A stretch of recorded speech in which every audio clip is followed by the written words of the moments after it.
ఆ సన్నాసుడు అంటుండు ఎన్నికల కంటే ముందు రేవంత్ రెడ్డి పేరు చెప్తే 3 సీట్లు రాకపోతుండే అని. నేను ఇవాళ ఈ వేదిక మీద నుంచి ఆ సొల్లు వాగుడు వాగే కేటీఆర్ ని సవాలు విసురుతున్నా. బిడ్డ ఇవాళ నేనే ముఖ్యమంత్రి, నేనే పిసిసి ప్రెసిడెంట్ను. రేపు రాబోయే పార్లమెంట్ ఎన్నికల్లో నేను సవాలు విసురుతున్నా.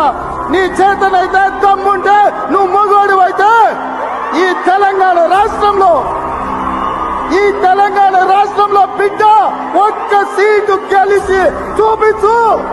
నీ అయ్యా నువ్వు వస్తావా, నీ అయ్య వస్తాడా, మా కార్యకర్తలు చూసుకుంటారు. బిడ్డ నువ్వు అనుకుంటున్నావా అల్లా తప్పగాడని?